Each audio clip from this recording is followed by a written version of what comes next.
Drew lines it down the right field line. Fair ball. Up into the seats. Red Sox win. It takes 15. The Red Sox win it, and back into first place they go.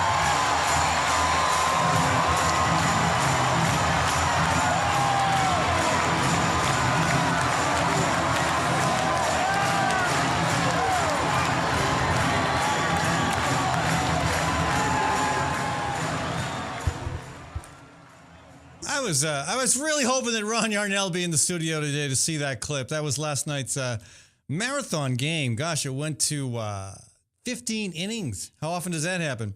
Not often. Anyway, great dramatic finish. The only person I might wish would have been in the studio more than Ron would be Tony Bizignano, diehard Yankees fan, but there is a recovery program for that, and he'll probably need it by the end of this year. Speaking of Speaking of drama, there's a lot to talk about today.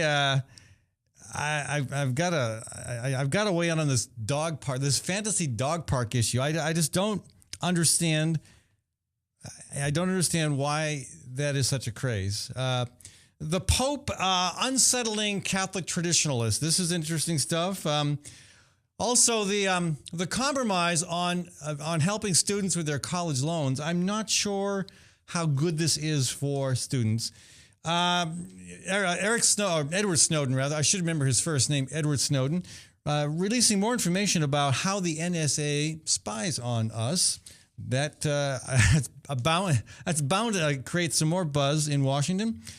Okay, dead farmers are receiving subsidies. Well, apparently it's true. I don't know of any dead welfare moms or anybody like that who's received subsidies, but it's always the poor folks who get their little coppers from the state that get criticized for abuse of the system and whatnot. But gosh, how many? Maybe it happens. I don't know. Anyway, dead farmers are receiving subsidies. That doesn't mean that there aren't value in some people receiving some help, but wow, how does that ever happen? And, of course, Governor Branstad still showing he is out of step on so many issues, including on water quality. We've got a few issues to cover today. And later in the program, speaking of, again, a baseball game that was a marathon, we're going to go to a conversation with Dr. Dick Deming, who is finishing up the $1 Million Marathon. This is an amazing event that has taken over a month, 4,000 miles across the country, 4,000 miles of people running back-to-back marathons, passing a baton, one to the next, 160 marathons altogether to raise money for cancer research. We're going to talk about that today as well. If we can get Dr. Deming on the phone from the Atlantic Ocean in the state of Delaware, where the marathon finishes today. I want to thank my organizational supporters of this program, the Iowa chapter of the Sierra Club, also Iowa Physicians for Social Responsibility, and the Great March for Climate Action. I also want to thank Gateway Market and Cafe for sponsoring this segment of our show. And I want to remind people about all the wonderful businesses that do make this program possible. Particularly want to mention Tally's Restaurant, Bar, and Catering. Why? Because I had dinner there last night. Everything on that menu, I've never had anything on that menu that I don't love. But last night I had this vegetable pasta that was just great. Very tasty and also incredibly healthy. And it went really well with a glass of Pinot Noir while sitting up on the rooftop. So check them out, folks. That's Tally's Restaurant, Bar, and Catering. Also, Ritual Cafe, one of my other business supporters. And I love Ritual for their tea, smoothies, paninis.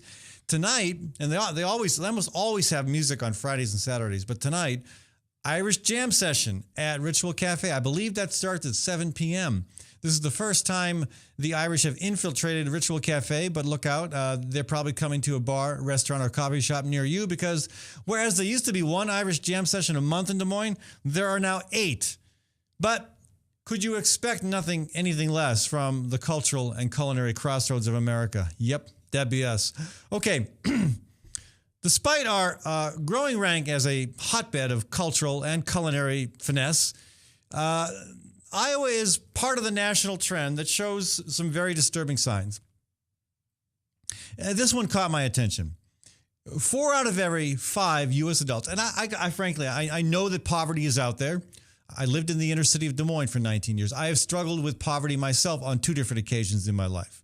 Various experiences, various reasons. But the the reality, the surprise to me was that it is this bad. I would not have guessed that 4 out of 5 American adults, have struggled with joblessness, poverty or near poverty, or reliance on the welfare system for at least parts of their lives. Now, that is, as has been pointed out by the Associated Press, who studied this, it is a sign of the deteriorating economic security in this country, and it is an indication of how hard it is anymore to envision and to capture the American dream that we used to just take for granted. 4 out of 5 of us will experience some level of joblessness, poverty, or reliance on the public safety net at some point in our lives.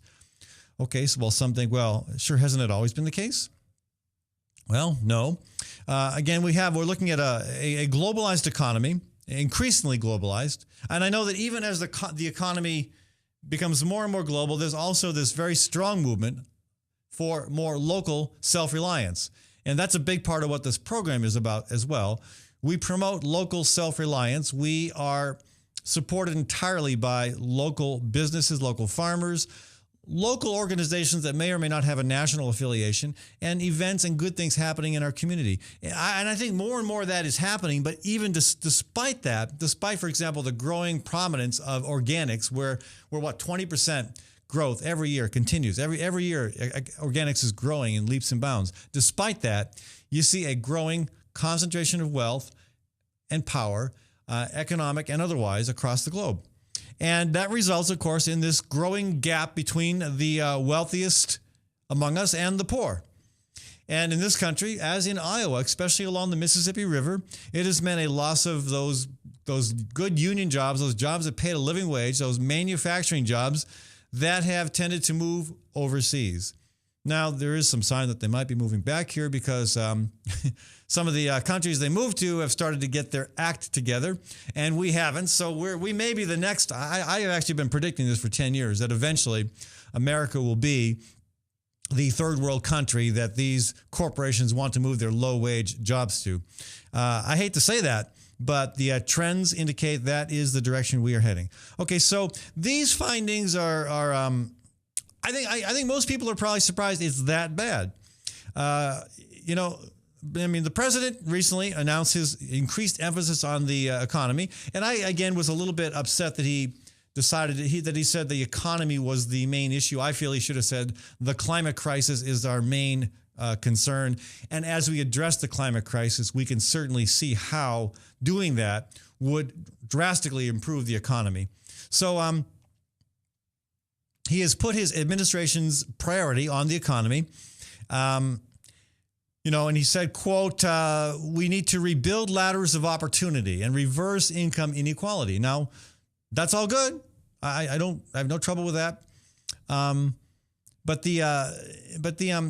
This is an Associated Press and a GFK. I'm not even sure what GFK stands for. G small f capital K. Don't know what that means, but it's a poll conducted by those two entities, and it finds that that hardship, the growing inequality is affecting, and this makes sense, I guess, it's affecting white Americans harder than any other demographic. That's not surprising. That's still the largest segment of the population. What surprises me is that, again, so many people who are affected adversely by the economic, crisis continue to blame other victims. They don't get it. They buy the rhetoric that the problem is immigrants or gays or tree-hugging environmentalist wackos, or that's my favorite. I passed a car yesterday on my bike. Yeah, I said that. I passed a car yesterday on my bike. How awesome is that when I get to say that? And it had a South Dakota license plate. That means nothing. But the license plate read widening. So what did it say? Don't trust the liberal media. I'm sorry. Actually, I was not on my bike at the time. I forgot I was in a car yesterday. I was in a car briefly yesterday. That's when I passed that car. Don't trust the liberal media. I just get such a kick out of that. I would love to find the liberal media and give it a big wet hug. I mean, I would love to know that there is a prominent, dominant liberal media out there. There is a corporate media for sure that tends to be somewhat apologetic to, to corporate interests while paying some attention to the big issues. But by and large, especially when it comes to radio, it is a solidly, I mean, conservative is not the right word. It's a way over to the right side of the political spectrum media. So, again, the problem is that this is a big change, right? It used to not be that 4 out of 5 Americans lived with the risk of being in poverty or joblessness or at some point in their life. It's and again among whites in America, it shows now that 76% of white adults by the time they turn 60 will be in that demographic of having experienced economic insecurity. Now, again, it's up. And I'm trying to find the exact place where this indicates how high it has, how recently it has risen. But it's up, and it is of concern to a lot of people. Hopefully, to the president as well. Again, I don't know. I hope he gets the fact that you've got to address the climate crisis, because really, climate change is not an issue; it's a crisis. We have to wrap our arms around that issue, and we have to do it immediately. And in doing so, you're going to see some focus shift to economic opportunities that will arise because of that. All right, so I'm going to switch gears here before I got to go to a break on one thing that just I don't get this. I love animals. I have a cat I adore. I've had 2 wonderful dogs in my life. I've had a couple wonderful cats too. The one I have now is my favorite cat and pet of all time. I love animals. I do not understand dropping $500,000 to build a dog fantasy playland. I hear that. I hear that Nate Burke is doing that out in California. And at first I want to think Californians are whacked. But then I want to think maybe it's a national problem. Maybe it's not just regional or California. Maybe we all are... maybe we're so obsessed with avoiding the real people problems, the real issues that confront us, that somehow being distracted by the allure of a $500,000 fantasy dog park takes away the pain of existence. I don't know. I mean, when I see this, though, my first thought when I saw that was, this is another sign that we are going the route of the Roman Empire. When you start seeing so much attention paid to, again, I'm not, we should love our animals. Yeah, we should treat them well. They're part of our family sometimes. Okay. But, to build a $500,000 dog playland. I mean, some of this stuff is crazy. And this guy, Nate Burkus, says, there is nothing I love more than being with my dog. Okay, that's a little sad too. If that's what you love most, I mean, your significant other, your kids, maybe the meaningful work you hopefully have. I don't know. There's so many other things that one could love, but maybe I'm being too hard on people here. But I think if that's what you love the most, you're missing out on a lot of other things that I would think in normal human activity would probably be a higher priority. And again, not saying that you should not love your pets at all, but I'm saying to say that's what you love the most. Anyway, I'm surprised at that. And even if you do, even if that is what you have and what you love, justifying building a $500,000 dog fantasy playland, I don't get that. Some data I need to look up when I have more free time. Free time. Is how much Americans now spend on pet health insurance every year. Pet health insurance. I remember seeing the statistic a while back, and it is incredible how much people spend on health insurance for their pets. And it's way up. I wonder, I don't know this for a fact, but I wonder if there are people who have life insurance on their pets. I don't know. Maybe I'm sure if there's somebody out there willing to buy insurance on anything, there is somebody willing to sell it to you. So I would not be surprised if there is somebody out there who would do that. Anyway, you know who I need to ask about this? I need to ask Kim Holding. the Story County Veterinary Clinic friend of mine who would probably know some of the answers to this. I may even try to get her on the phone here during the break. But I tell you, it's just not a good sign when we are spending $500,000 on a fantasy dog park. There's trouble in River City when that's happening. Okay, if I can get an answer to my question about the health insurance for pets during the break, I will come back with that after this break. We got a 2-minute break here, folks. I do want to thank Gateway Marketing Cafe for sponsoring this segment of our show. They're at 20th and Woodland, a fantastic grocery store. Also, a great place for breakfast, lunch, and or supper. I guess you could bring your pet, but don't expect a fancy playland. I'll be back in just a couple minutes. From the RE/MAX Real Estate Concept Studios, this is Webcast One Live. Drug and alcohol addiction slowly steals a person's identity, tearing away pieces of their life little by little until one day it seems like the hope of a happy future is gone and there's no chance of getting it back. Here at St. Gregory Retreat Centers, we can assure you that there is hope. Our unique approach to recovery begins with the understanding that the dysfunction and damage caused by addiction can be overcome, not just dealt with.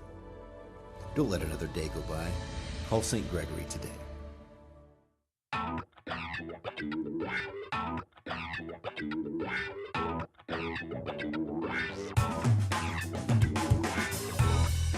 Well, good morning. This is the 7th of June in the Lord's year 2010, and this is day 1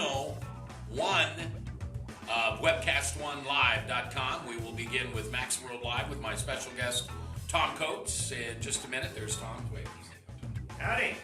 And we will be live for the very first time on Webcast One Live.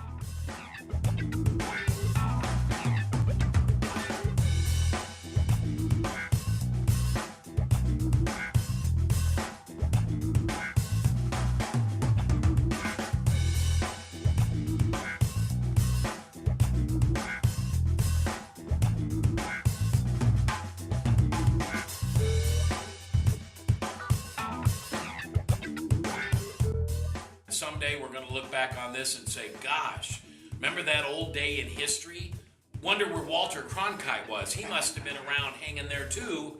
But actually, it's the beginning of Webcast One Live. And thank you for listening. Thanks, Rob Spearman, and everybody who's put together this project together. And we're ready to go live now. So thanks for listening to MaxWorldLive.com.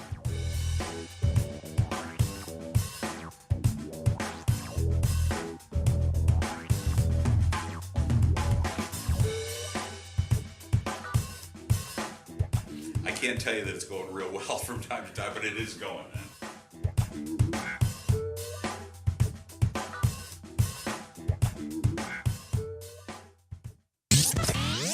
From the RE/MAX Real Estate Concept Studios, this is Webcast One Live.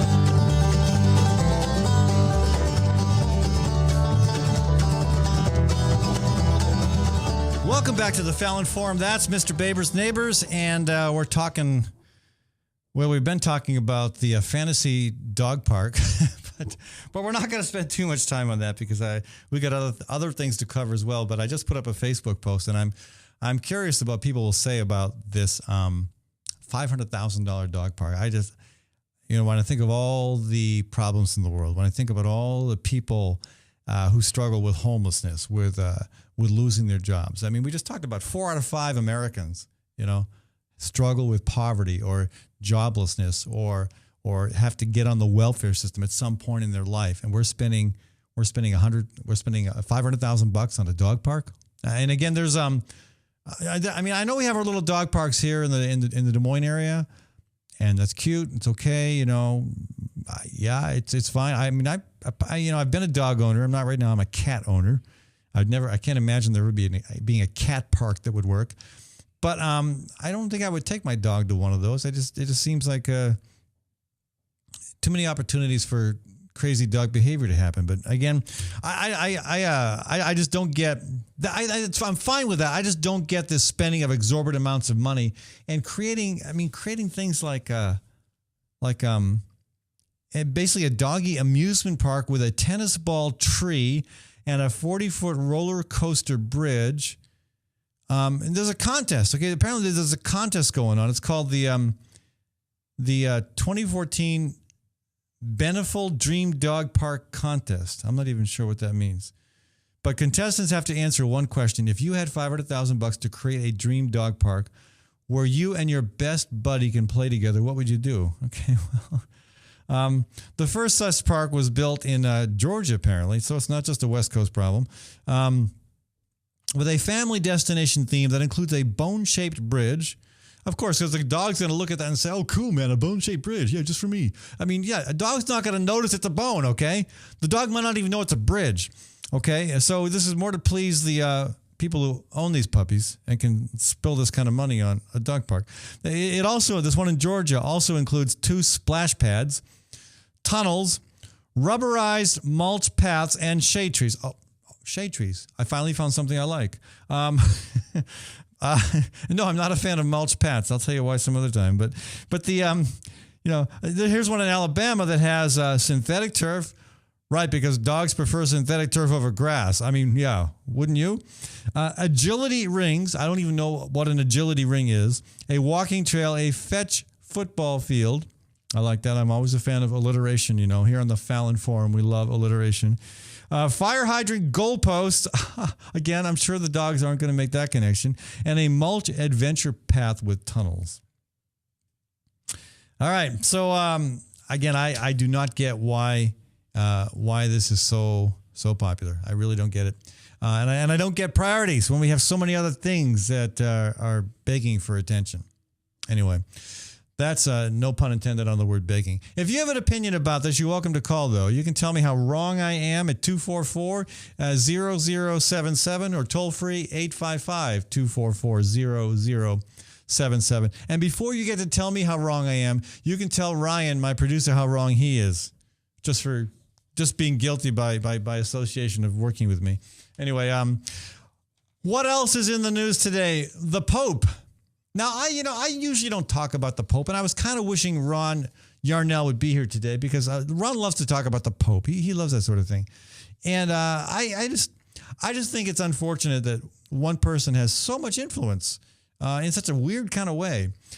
But, the fact that he does is newsworthy and does warrant some consideration. The fact that he is talking about things in a way that have not been discussed since Vatican II it's almost astounding that he's getting away with it because, again, he is appointed by the College of Cardinals. The College of Cardinals is appointed by the Pope, and it's a fairly incestuous relationship. I mean, the Pope is going to appoint people that think like him, and so the College of Cardinals, in turn, will appoint the next Pope who was much like the previous Pope. And that's kind of what we've been seeing for the past 50 years. Until now. Until, Pope Francis, and again, the first, and I think maybe what happened was the College of Cardinals was confronted with their natural inclination toward a much more conservative approach to theology and church involvement in the world. They were confronted with that paradigm and the reality of a rapidly declining following around the world. I mean, in Brazil, which is still the most Catholic country in the world, I believe, in terms of sheer number of Catholics, is down. I want to say only about 60% of Brazilians now embrace the Catholic Church. That's way down from 100. Somebody else is doing something right there, and apparently it's the evangelical churches that are finding a way to make themselves relevant and meaningful to Brazilians. So, to bazillions of Brazilians, let's say that, all right? So, for Pope Francis, called on young Catholics to challenge the church leadership. I mean, he's doing this in, he's doing this in a way that is it's worthy of emulate. I mean, politicians or would-be politicians who want to know how to message something without offending too much of your base, they should watch this guy. He's pretty good. I mean, he's able to challenge stuff without ever going against official Catholic doctrine. I mean, again, he was encouraging young people to get involved, to shake up what's happening. And he said, of course, that women. This is good. This is a nuance, but it's pushing the envelope. He said that women must have a greater role, not as priests, but a place in the church that recognizes, this is good, that Mary is more important than any of the apostles. Whoa. I can hear Peter rolling over in his grave or stomping on some clouds up in heaven. That again, it does not violate any tenet of Catholic doctrine, but it's inconsistent with how that doctrine has been represented throughout the tradition of the church. And it's in a very positive way that's likely to resonate with young people and especially resonate with women. Now he's being described as having, quote, turned the Vatican upside down. And I mean, the Vatican is actually its own country, of course. So we can turn an entire country, although it be a very small one, upside down in just a few months of your tenure as Pope. That's pretty impressive. Okay, he's garnered the love and affection and attention of millions of Catholics around the world. The mainstream news media, of course, love this because it's unusual, it's different, it's out of the box. And he drew the second largest crowd ever to a papal mass. Pretty good. So again, he's showing that he was a good choice in terms of trying to continue to maintain the faithful and maybe even grow the church.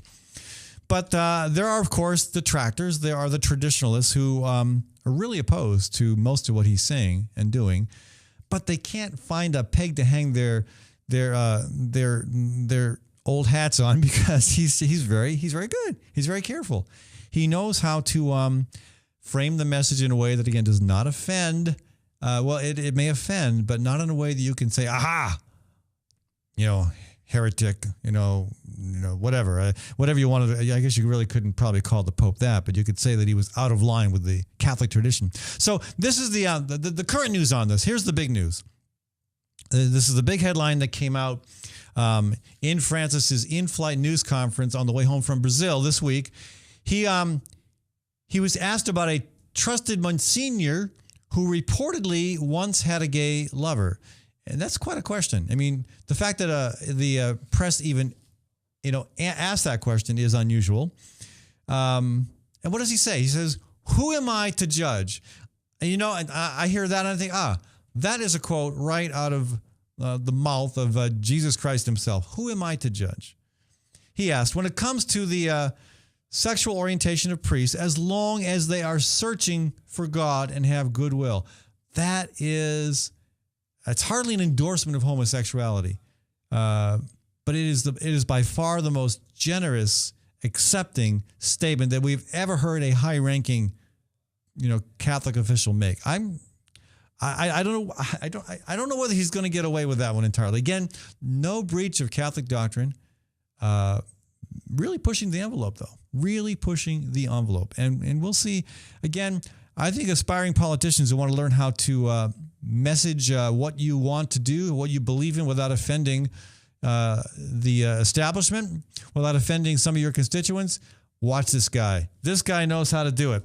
Anyway, we're going to take a short break here. Again, I want to thank the Immigrant Entrepreneur Summit for sponsoring this segment of our show and remind folks that if you'd like to start your own business, or maybe you've got a business that's already up and running, but you need some help, check it out. This is, again, primarily targeted to new Iowans, but you don't have to be a new Iowan to come and participate. You can be an old Iowan with a new idea. It's going to be at Drake University on November 9th. Go to iesusa.org. That's Immigrant Entrepreneur Summit USA.org. Find out. And, the registration fee is like $35. $35 for a full day of incredible learning and opportunity. Check it out, folks. I do not think you will be disappointed. I want to thank a couple of my other supporters as well. The Fighting Burrito. The Fighting Burrito at 13th and Locust in Des Moines and 117 Welch Ave in Ames. You can get a custom-made burrito, meaning you decide what goes into it, and you pay a very, very affordable price. Filling meal and very tasty. Check it out, folks. Join the fight. Fighting Burrito. I also want to thank Sergeant's Garage at 6th and College. Graham Gormley, the owner and operator and chief mechanic, has been fixing my cars for a long time. And he's done a fantastic job at a reasonable price. Give him a shout, folks. That's Sergeant's Garage at 6th and College. I'll be back in just a couple minutes. I hope we're going to get Dr. Dick Deming on the line to talk about the $1 Million Marathon as it finishes its 160 marathon journey across the country, 4,000 miles to raise money and awareness to help fight cancer. From the RE/MAX Real Estate Concept Studios, this is Webcast One Live. Last year, the Immigrant Entrepreneur Summit attracted over 460 people from 43 countries. This year's summit is November 9th at Drake University. Every year, more than 100 companies are formed by summit attendees. This year, 15 seminars will be taught answering questions like, what do you do when the IRS audits your business? Register now for this year's Immigrant Entrepreneur Summit online at iesusa.org. That's iesusa.org. Located in the heart of Beaverdale, Tally's offers speedy and affordable rooftop lunch, catering for events both large and small, innovative cuisine, as well as vegetarian and gluten-free menus. Come to Tally's for live music, dry-aged steaks, Sunday brunch, and all-you-can-eat ribs every Monday night. Tally's Restaurant, Bar, and Catering at 2712 Beaver Avenue. Call 279-2067. That's 279-2067. Ludwig van Beethoven here. I used to be so tired all the time, not from composing and playing, but from moving my piano. But now I feel so much better. I call S&P Piano, and they will bring my piano anywhere. They also sell and rent pianos, used ones, new ones. You get the idea. Call S&P Piano right away at 208-6453. That's 208-6453. S&P Piano. Nestled in the heart of downtown, Ritual Cafe is one of Des Moines' most unique places, offering a wide variety of coffee and tea. Ritual Cafe also serves the only all-vegetarian menu in town. And Ritual Cafe is a cultural hub for artists and musicians, with a performance stage hosting local, national, and international talent. Make Ritual Cafe a part of your daily ritual. On 13th Street between Locust and Grand in downtown Des Moines. And check out ritualcafe.com.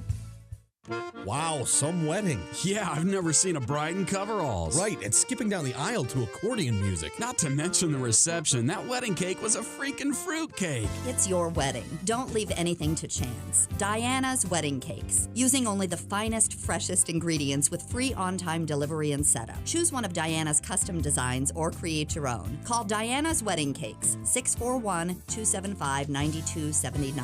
That's 641-275-9279. I love driving to Newton to see the races. Me too, but I only have to drive across town. You live in Newton? Yep, Newton's got small town charm and it's close to Des Moines. I love the safe, friendly neighborhoods and family-owned businesses. And Newton's wind energy industry is really taking off. How'd you find your home? Dan Kelly with First Choice Realty. And Dan helped me find my office too. Next time, instead of just speeding by, I'll stop in and check out Newton. Why don't you check out Newton? Call Dan Kelly at 641-521-9260 or Dan Kelly at mchsi.com.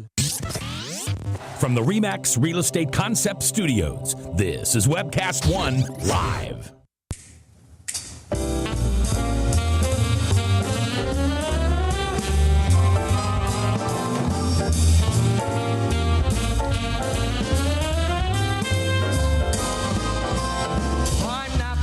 That's Max Wellman, folks, and we're back to our conversation here today on the Fallon Forum. I want to welcome Dr. Dick Deming to the program. He joins us on the phone from the Atlantic Ocean. Hello, Dr. Deming. How are you?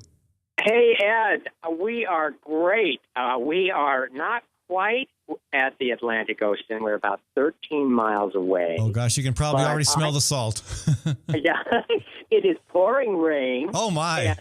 And I had the honor today of running 26.2 miles with Corey McMorty, his very, very first ever marathon, and Corey is a cancer survivor. And in the van with us right now, we're celebrating literally 5 minutes ago. We finished the run.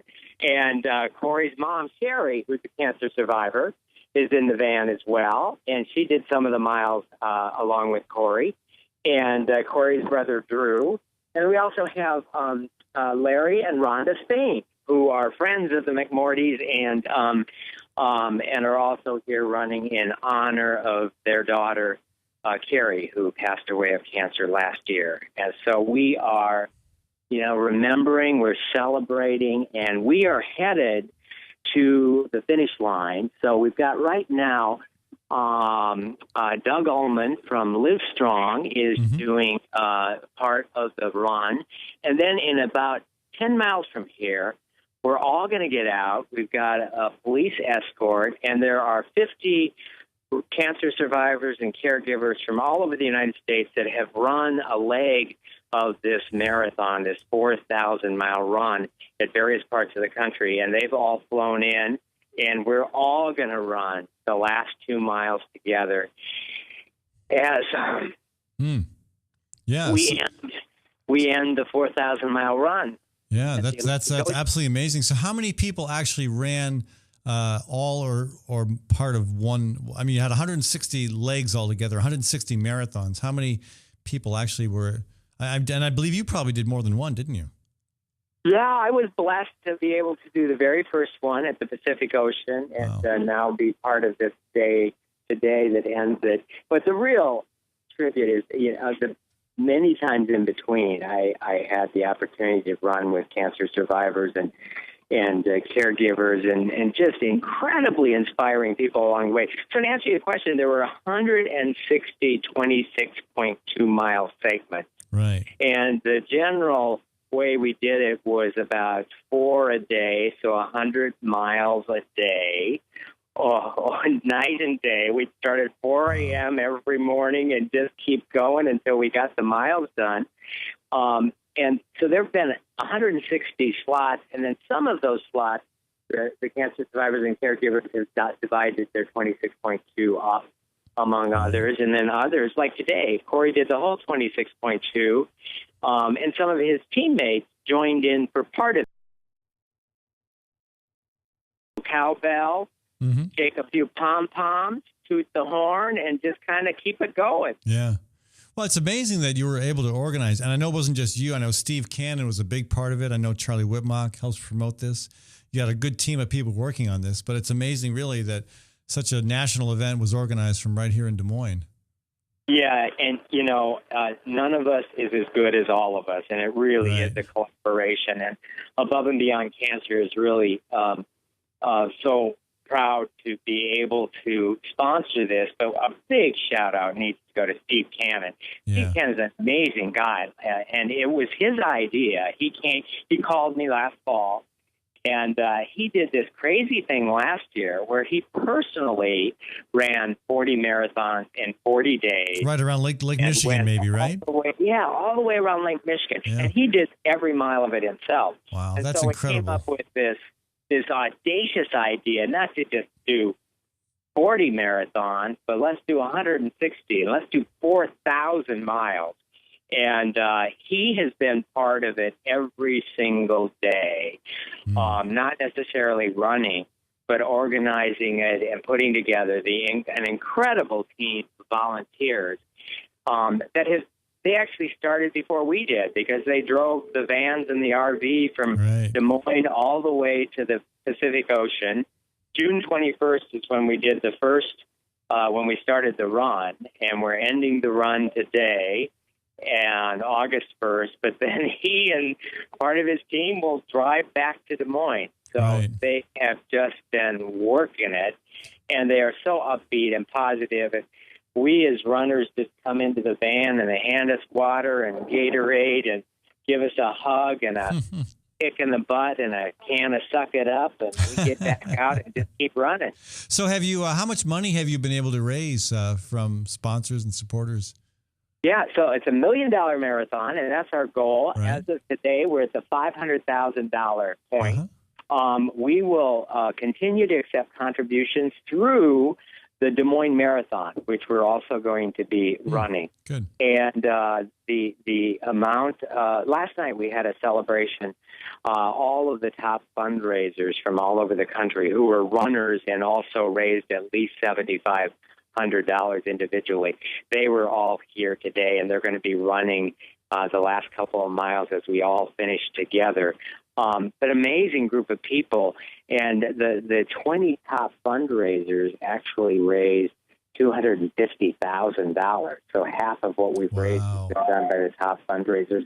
And as we've gained more media attention and people have had the opportunity to hear the story and see the van and read some local newspaper, the response has been just overwhelming. Yesterday I was running with a cancer survivor, Michelle Flattery from Ames, and she was doing her third marathon of the entire 4,000 miles. And we were running along. Today is kind of warm but rainy. Yesterday was muggy and a little sunny, and we're running along. All of a sudden, a car pulls off in front of us, and a woman gets out, and she comes toward us, and she says, "I'm a cancer survivor, and I want to thank you for what you're doing." And she gives Michelle a great big hug, and then she makes a donation and drives off. That's a great story. Well, I'm personally very appreciative too. My father, he fought. He lived 10 years longer than they said than they thought he would live, and I think it was just through sheer determination and guts.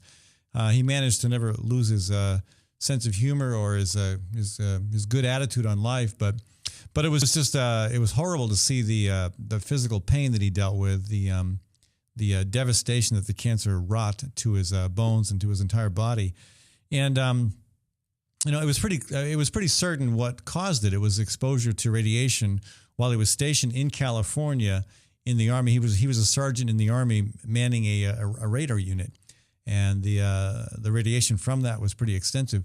I involved Senator Harkin in trying to learn more about what happened, and what happened specifically not just to him but the other people in his battalion who were exposed. And it was hard to get information even through the Freedom of Information Act, but I think the more we can learn about what causes cancer, and that to me is the best starting point for figuring out how to prevent it, what causes it, and then what steps do we take to make sure that we are not, running the risk of exposing ourselves to those carcinogenic things or situations. And so I can't imagine. I imagine maybe my dad would still be alive had we known more back then about the connection between radar and cancer. And so I think what you're doing is so important and so meaningful to near. I can't imagine there's not a single person listening or watching this program who does not have some story about how cancer has affected their lives. Yeah, you're right. We're all connected. I mean, 1 in 2 men and 1 in 3 women in the United States will be diagnosed with cancer in their lifetime. And this year alone, nearly 600,000 Americans will die of cancer. We are making progress. There are now 13 million cancer survivors. So we're making progress, and we're learning more about the causes of cancer. And part of our mission with Above and Beyond Cancer is to help spread the word about cancers that can be prevented. Both of my parents died of cigarette smoking. My mom died of lung cancer when she was 52, and my dad died sudden cardiac death at age 52, both attributable to tobacco. And even though we have known the risks of tobacco, we still, 1/3 of all cancer deaths is directly related to tobacco. Something that isn't as well known is that 1/3 of all cancers in the United States is caused by obesity and inactivity. Mm-hmm. And when you look at the obesity rates of children and you look at kind of lifestyles that are happening now that are sedentary, we're really out here running for awareness, but part of what we're running for is to show people that engaging in vigorous physical activity is a great way to engage in life, and it can help reduce your risk of cancer. Well, and certainly diet is a big part of it as well. And I think we're becoming more and more aware of just how how big of a problem the wrong food choices are in terms of affecting the risk of diabetes, of heart disease, and even of cancer. I mean, I think people are becoming more and more aware of that.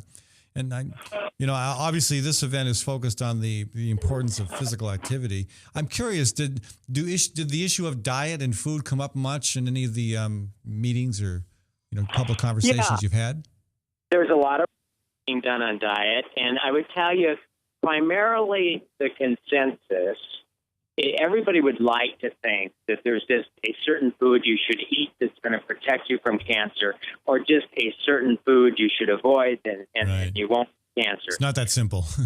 It's not that simple. And the truth is, I mean, it's not a sexy truth.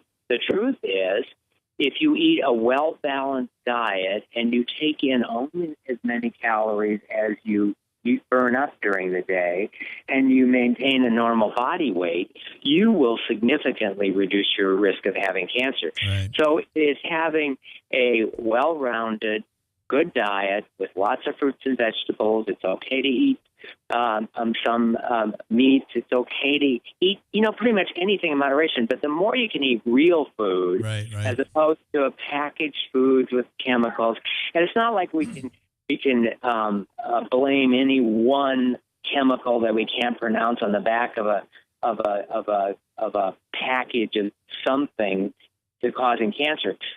People would rather think that that's all they had to do, but really what you have to do is eat a well-balanced diet, maintain a normal body weight, and engage in vigorous physical activity. Yeah. If everybody in the country did that and did not smoke, we could eliminate probably 2/3 of cancers in the United States. And it's becoming easier to do that. I mean, there's still a barrage of information trying to sell us the wrong products or the wrong lifestyle, but it's becoming easier to do the right thing. I mean, in Des Moines, we have such a tremendous network of bike trails, for example. Every Thursday at Grays Lake, there's now dancing, there's yoga in the park, and we have more and more farmers markets as well. I mean, the Des Moines Farmers Market is an amazing event, and more people growing some of their own food. There's lots of good things happening that are pointing us in the right direction, and I hope every time we take a survey, America is heavier than it was the last time we had a survey. The obesity problem is worse. But I'm really, at some point soon, I think we're going to hit a point where we're going to start seeing that trend line go in the other direction, in the right direction. Well, I think so. I definitely hope so. One of the things that we do have to point out, though, is that those people who are disadvantaged financially, socially, those who have a lot of health disparities, they are disproportionately affected by everything. And there are parts of the country, and there are places in Des Moines where it is difficult to walk somewhere and buy fresh fruits and vegetables. That's my old neighborhood up in the inner city of Des Moines. Yeah, and we know that, and we're making progress. But there are still children and families who don't really even know what to do with a rutabaga or a head of cat. So we are also about speaking out for those underserved that do need special attention. And also one of the other issues is just access to health care.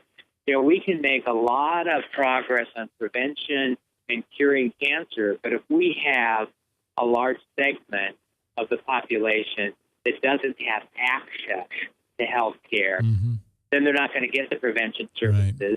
And our wonderful social safety net, which is really wonderful, will catch people after they have advanced cancer. Yeah. So it is a complex problem. And the fact that we have, dancing at Grays Lake is a wonderful thing.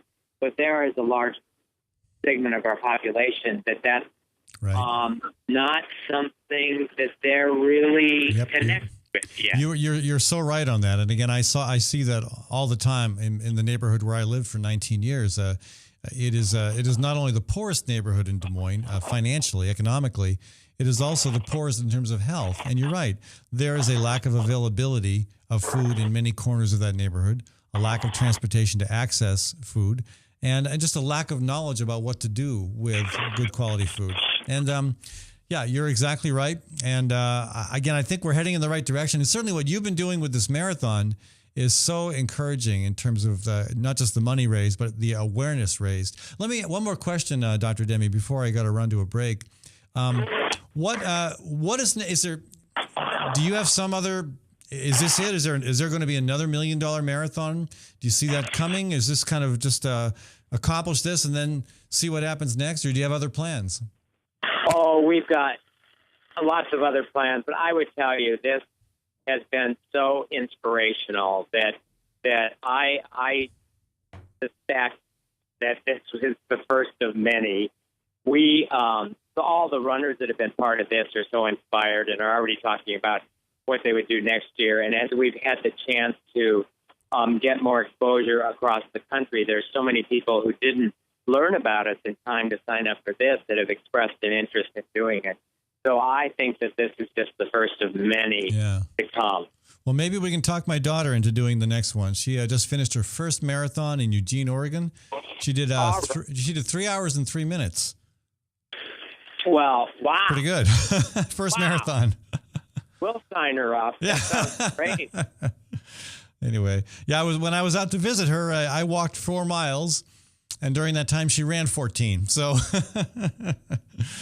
Ed, is she going to be part of your march across America? I'm hoping that some of my family members will join me for at least part of it. We'll see. That's going to be a 3,000-mile trek, all on foot, all walking, and the idea is to have 1,000 people do it, and again to bring attention to the importance of coming together to address the climate crisis. So, well, Ed, I'd love to be part of that as well. Well, you've been very encouraging so far, very supportive, and it is very much appreciated. So, again, really, congratulations! 13 miles left to go on a 4,000-mile journey. That's pretty amazing. You've got to be in a little bit of a state of euphoria right now.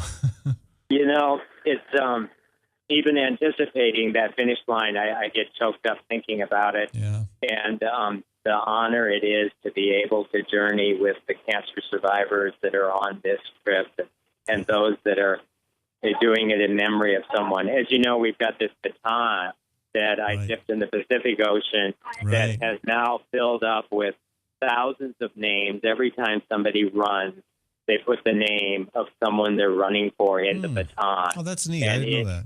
It is going to be tonight a celebration of all those that have been with us in spirit in the baton across the country. Yeah. And it'll be a wonderful celebration tonight as we celebrate the success, remember those who inspired us to run, and begin our process of fighting back so that we can make a difference in eradicating this disease. Well, we will be with you in spirit. Again, congratulations. Thank you for what you're doing. Thanks. Tell Steve and all the other organizers and survivors and participants that we're very impressed, very proud of everything they've accomplished. Great. Well, thank you, Ed. Thanks for having me on. Right. And good I'll luck. pass on good words to everyone. Thanks a lot. Dr. Dick Deming, folks, joining us from 13 miles from the Atlantic Ocean in the state of Delaware as the $1 Million Marathon winds through the last 13 miles of its 4,000-mile journey to raise awareness and raise money to help fight cancer. We'll be back in just a few minutes, folks. I want to talk a little bit about the student loan compromise that it's a mixed bag, as often compromises are, but in the long haul, I'm not sure this is a good deal for students in debt. From the RE/MAX Real Estate Concept Studios, this is Webcast One Live. Drug and alcohol addiction slowly steals a person's identity, tearing away pieces of their life little by little until one day it seems like the hope of a happy future is gone and there's no chance of getting it back. Here at St. Gregory Retreat Centers, we can assure you that there is hope. Our unique approach to recovery begins with the understanding that the dysfunction and damage caused by addiction can be overcome, not just dealt with. Don't let another day go by. Call St. Gregory today.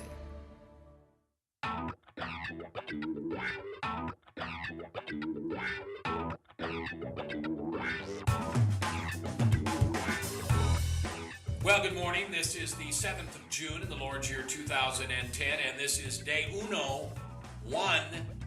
of WebcastOneLive.com. We will begin with Max World Live with my special guest, Tom Coates in just a minute. There's Tom. Wait. Howdy.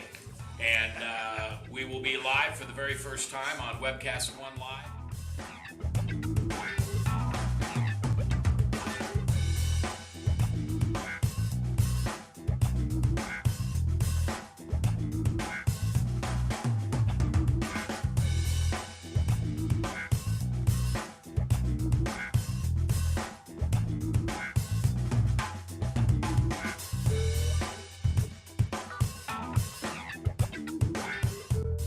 Someday we're going to look back on this and say, gosh, remember that old day in history?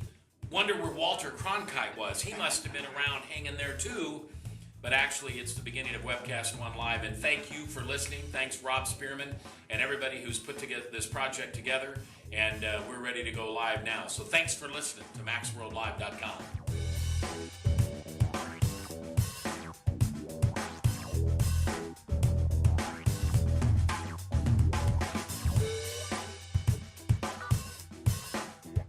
I can't tell you that it's going real well from time to time, but it is going, man.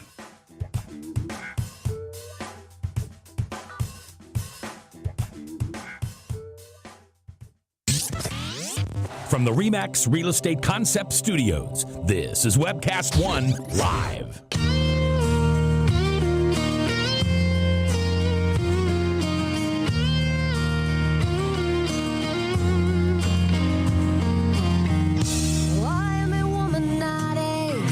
That's Mary McAdams, and we're back to our final segment today on the Fallon Forum. Again, want to thank Gateway Marketing Cafe for sponsoring this segment of our program. Okay, so student loans.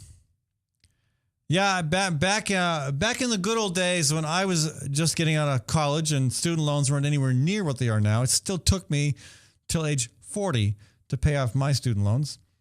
My kids have been more fortunate and smarter than me as well, and they were able to get through college with minimal debt. But that's unusual anymore. It is not at all unusual to see tremendous debt. And there was recently conversation about the need to reform interest rates on student loans. And part of that realization came when it was discovered that the federal government makes more on student loans every year, on interest on student loans every year, than big corporations on Wall Street, like Chase Morgan, a Bankers Trust, maybe, I can't remember now, but some of these huge corporations that we consider some of the wealthiest in the country aren't making as much as the federal government makes off students. And that just somehow seemed all kinds of wrong. So something is being done. Congress is taking action. Be very afraid. And I'm not just saying that flippantly. I understand why. This is something I'm going to need more expertise on. But just looking at it at its surface, what the U.S. Senate did, in the Senate, there were Democrats in the Senate who were not going to support this proposal. They were objecting to it. They decided to support it based on agreement that there would be a cap on how interest rates could climb, and also locking in those interest rates for the life of each year's loan. So that happened. That brought some Democrats on board. But again, right now the proposal is such that it ties interest rates to student loan interest rates to the financial markets. And what that means right now is that because the financial markets are still struggling, it means student loans will be lower. It means some help to kids just getting out of college. But since that connection will remain there even as the economy, in theory, improves, it could, over the long haul, mean higher interest rates for kids. Now, I'm trying to find who are my allies on this. Well, I look at the U.S. Public Interest Research Group. That's a group I have long respected. I've had representatives from that group on this program. Now, they say that, quote, their director, Chris Lindstrom, he's the higher education program director for IPERG, for USPERG. He says, quote, the bottom line is that students will pay more under this bill than if Congress did nothing, and low rates will soon give way to rates that are even higher than the 6.8% rate that Congress is trying to avoid. That's what bothers me, and I have a hard time I mean, I rarely have known PERG to be off the mark. So I question why even the Senate Democrats who were opposed to the earlier version would find this acceptable. Again, maybe the thinking is that right now this helps. Over the long haul, maybe we can get it fixed so it doesn't do more damage as the economy improves and as the financial markets to which the student loan interest rates are tied continue to get better. Big question. More conversation on that will have to happen sometime soon. Thank you so much for joining us, folks, and thanks to all the businesses that make this show possible. Thanks to the Iowa chapter of the Sierra Club, also Iowa Physicians for Social Responsibility, and to the Great March for Climate Action. Tomorrow, we're going to meet a couple of the folks who are going to be doing the Climate March next year on this program. I want to thank again all my business supporters as well, especially at my anchor business sponsor, Gateway Market & Cafe. Please support Gateway Market. Thank them for being a proponent of this program. They're at 20th and Woodland. And again, all the businesses that make this possible. There are about a dozen small businesses that make this show possible. Go to my website, fallonforum.com, and patronize them to the extent that you can, and thank them for making this alternative to right-wing radio a reality. I'll be back on Friday. I want to thank Ryan, my substitute producer today, and also Webcast One Live for providing the studio.